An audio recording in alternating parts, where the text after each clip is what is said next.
So, Democrats sweep the elections in the Northeast. If y'all wasn't up on the elections in the last month or so, you will now know that a socialist has won the state of New York. He goes by MAMDANI. And the internet is flaring up. The internet is on fire. There's reports of millionaires all over New York buying luxury properties and preparing for his wrath.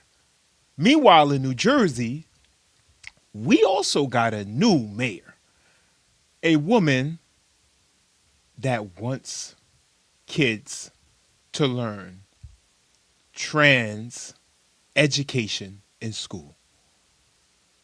It's a sad world. Welcome to Deeply Disgusted.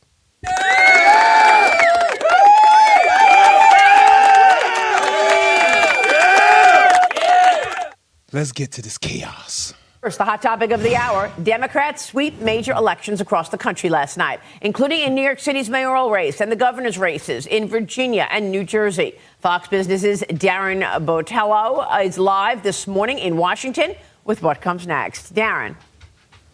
Hey, good morning, Maria. So I think we can say right now the polling turned out to be pretty accurate for those high-profile elections all down the East Coast. Democrats winning New York down to Virginia, starting with Democratic Socialist Zoran MAMDANI besting Andrew Cuomo.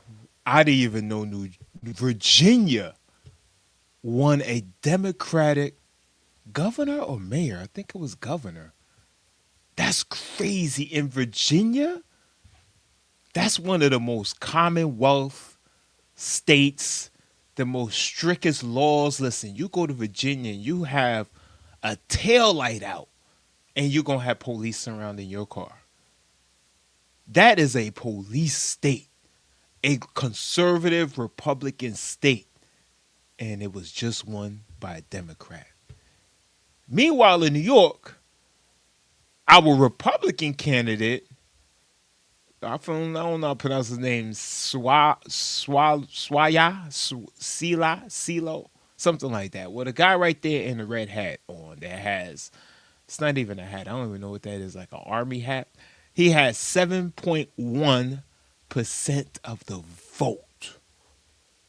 7.1% of the vote.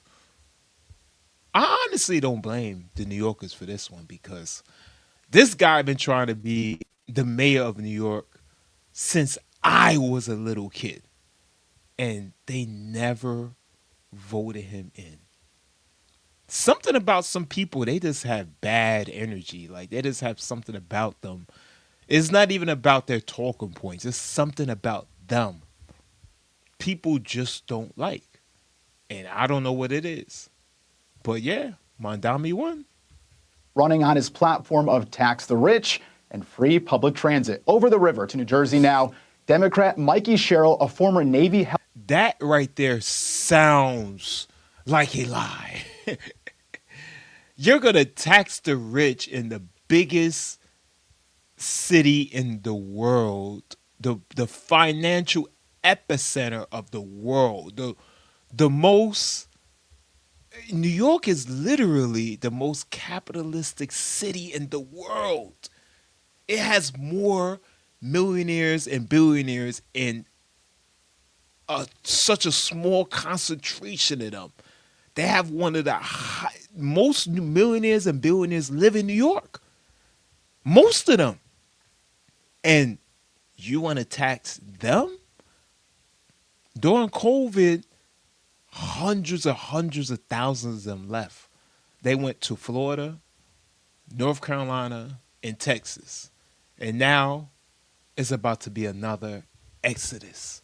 Helicopter pilot securing her win over Republican Jack Ciattarelli. Then finally going down to Virginia, Abigail Spanberger reclaiming the governor's mansion for Democrats over Winsome Earl Sears. MAMDANI, of course, as you know, the most controversial of the races, with the 34-year-old ending now, the Cuomo political dynasty, defeating former New York governor So his 20-minute victory speech last night directly attacking the old political establishment, further pushing his far-left agenda and all but declaring war on President Trump. If anyone can show a nation betrayed by Donald Trump how to defeat him, it is the city that gave rise to him. So Donald Trump, since I know you're watching, I have 4 words for you. Turn the volume up.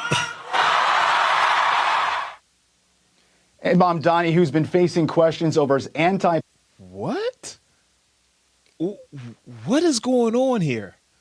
Did you become mayor to start beef with your boss? The president is your boss. If you're a politician, the president is your boss.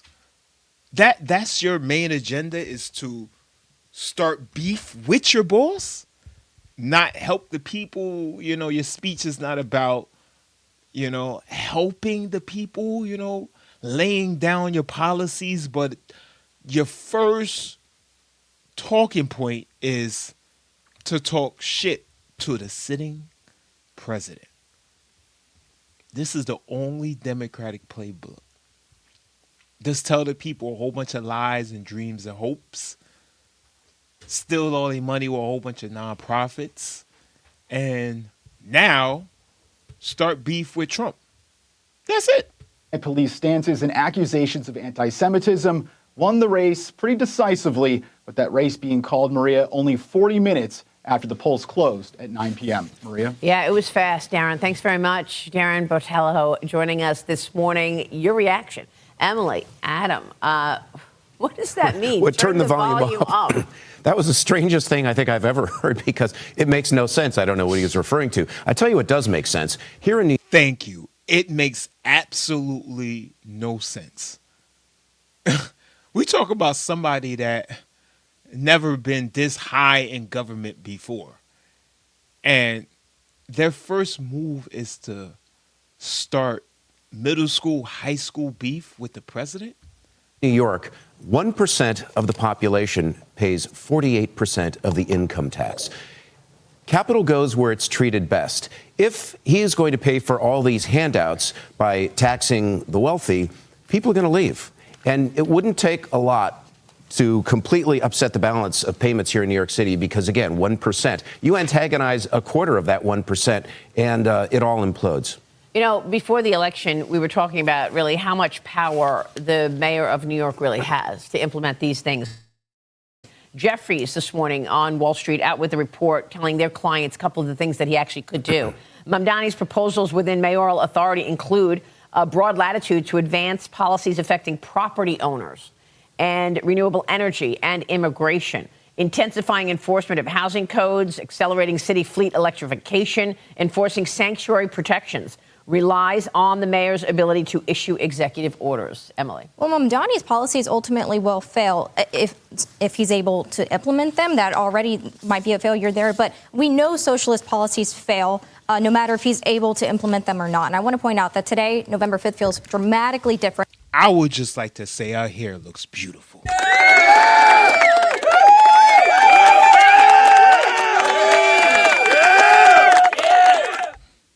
Girl, whoever doing your hair, let them keep doing it. They're doing a very good job. I love it. I love it. From last November 5th, when President Trump won the popular vote, won 7 swing states. Now we have an anti-American, anti-capitalist, anti-police candidate who just was elected to run the financial capital of the world, to run the largest police force in the country, the NYPD, of course. Mamdani is going to be responsible for an $150 billion budget, 300,000 employees, and over 30,000 police officers. $150 million budget. $150 million budget is going to go towards a whole bunch of silly things. A whole bunch of silly things. You're going to see Mamdani's playground. Brand new construction in New York, and all LGBT are allowed. They're probably gonna turn the bathrooms pink, and New York is going to be a better place, I think. Now, there are plenty of people packing up their bags ready to flee New York City to get out as fast as they can. A recent JL Partners survey that was published in the Daily Mail found that almost 800,000 New Yorkers are prepared to leave the city. And of course, New York City, it has a population of just 8.5 million. So that's a significant number of people ready to pack up their bags and go as a result of MAMDANI getting in. The same survey suggests that another 25% of residents would consider leaving. And I get it. I mean, you look at what MAMDANI's stance is when it comes to policing. He's previously called to defund the police. He's said some plenty of awful things about police officers. Another part of MAMDANI's strategy, of course, is going on TikTok and promising rent freezes, which we'll get into in a moment. But James, just on that point of the amount of people that are... Yo, when are people going to stop falling for the bullshit?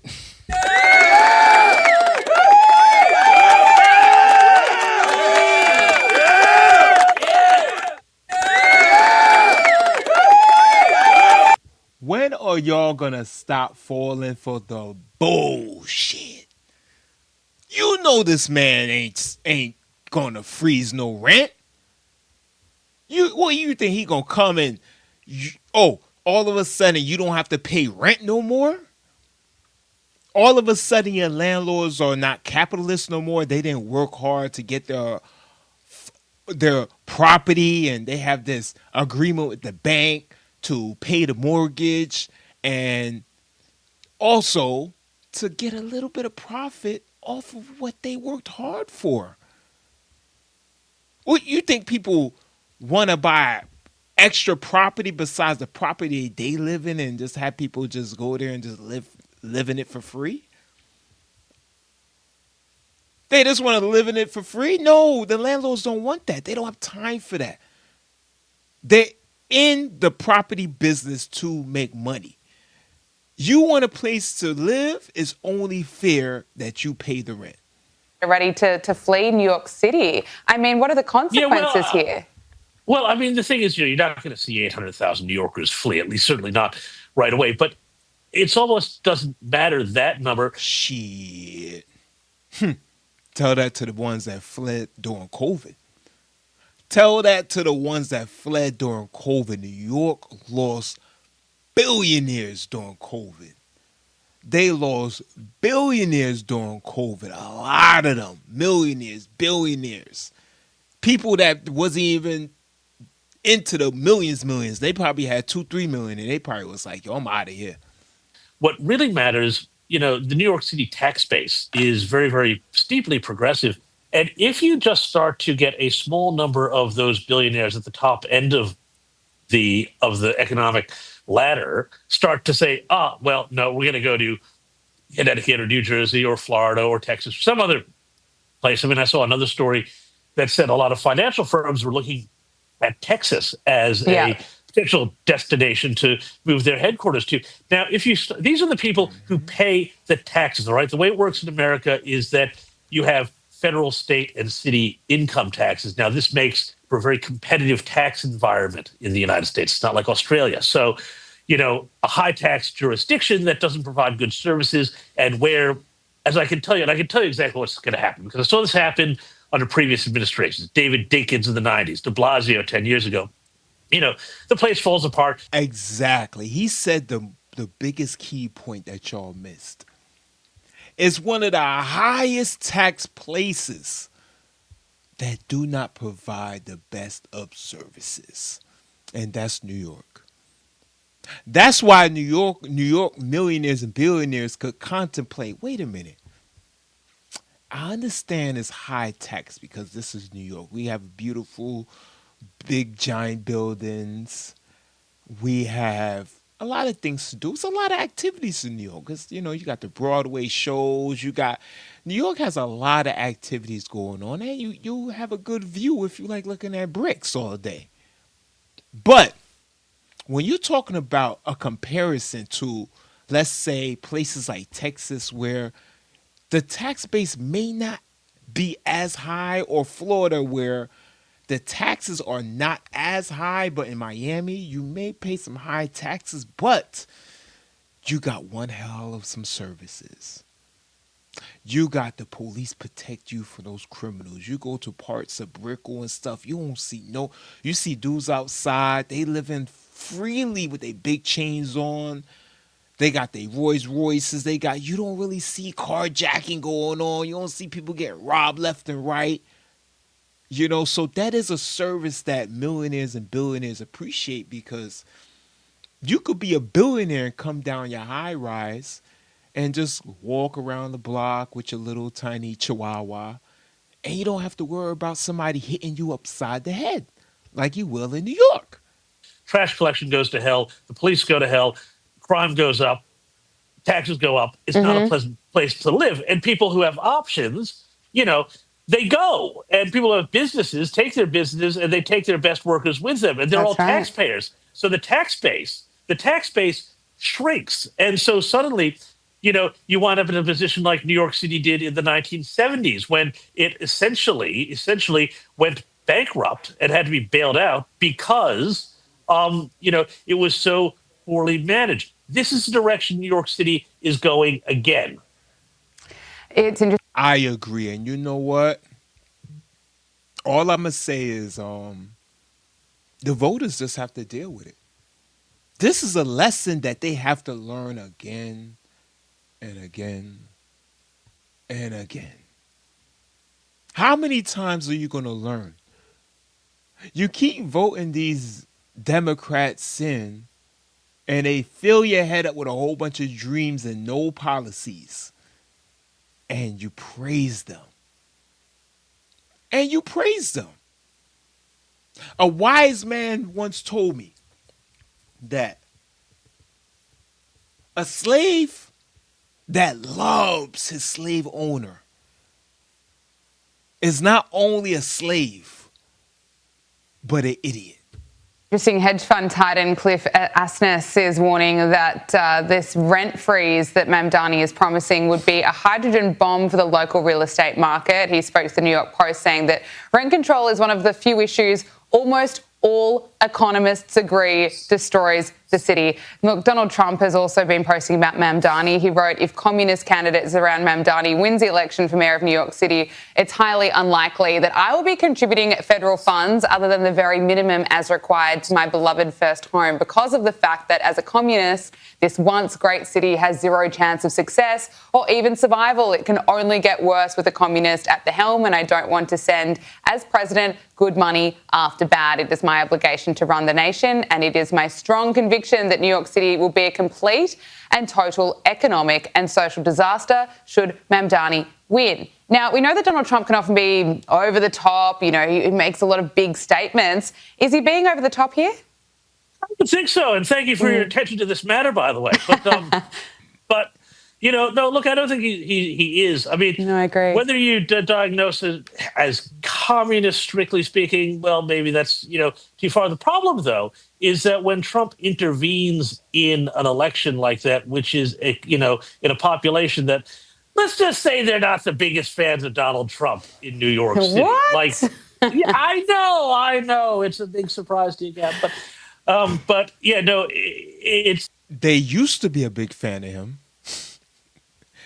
They used to be a big fan of him before he ran for president. Donald Trump rode with everybody, hung with everybody. Everybody wanted a picture with him.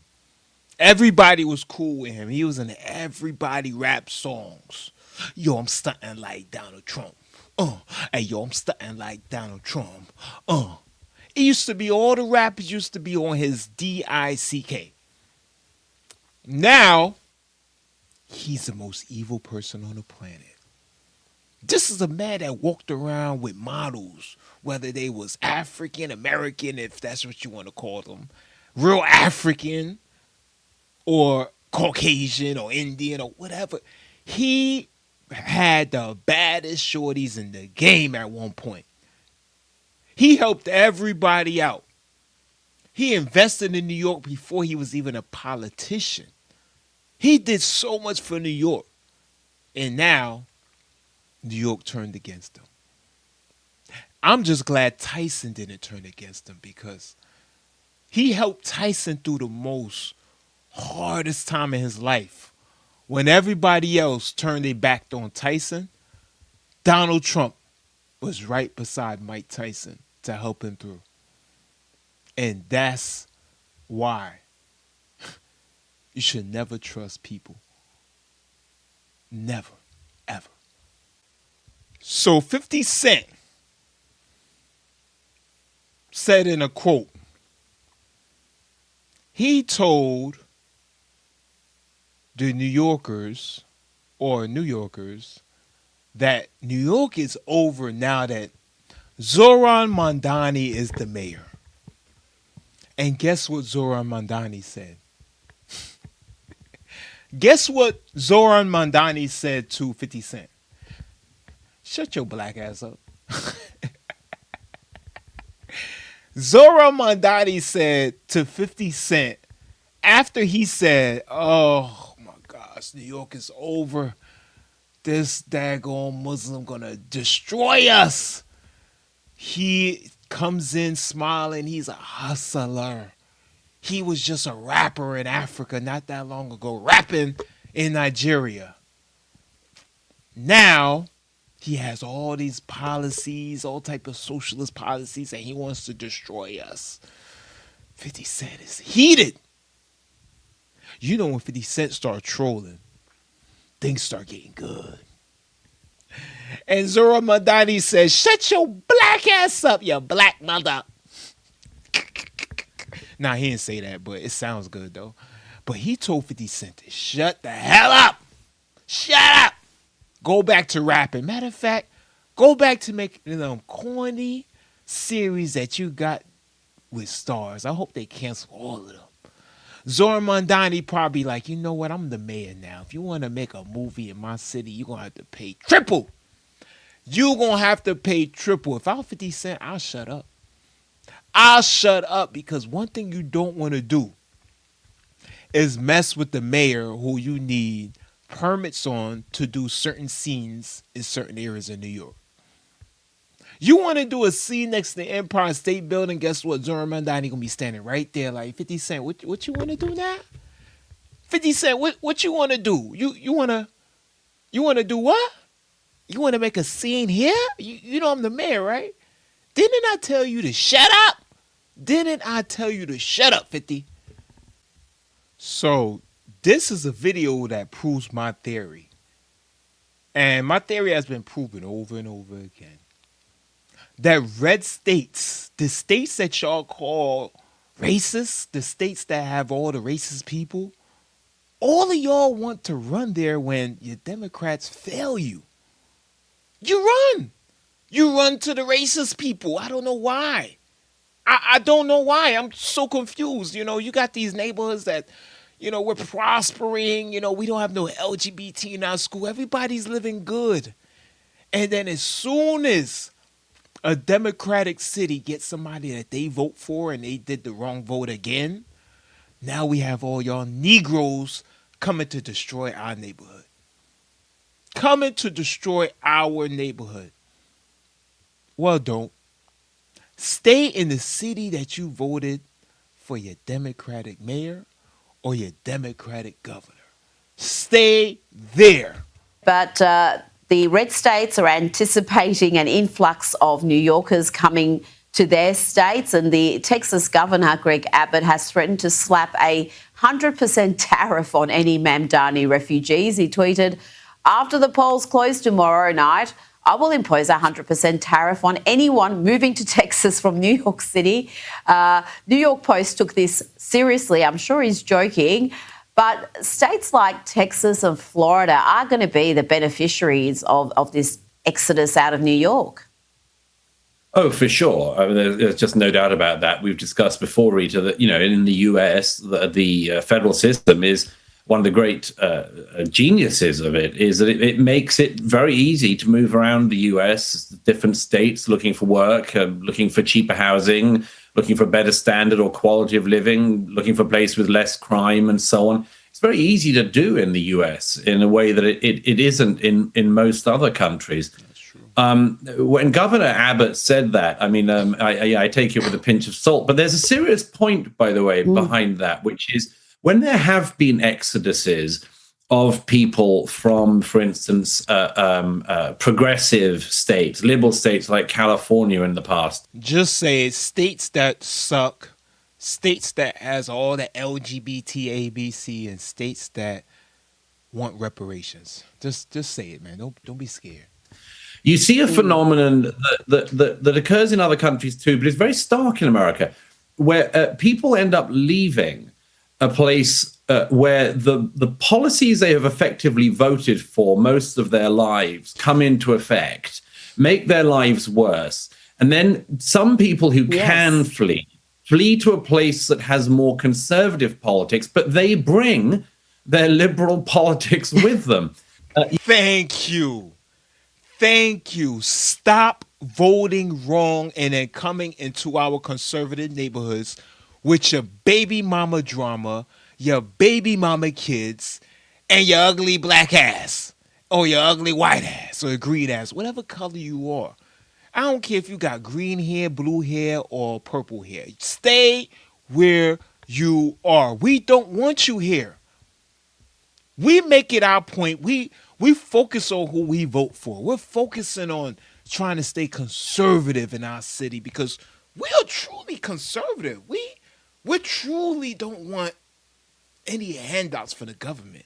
We truly want to prosper and create generational wealth for our families. We don't want y'all snapping stuff forever. We don't want to keep our families into WIC forever. We don't want our families living in projects forever.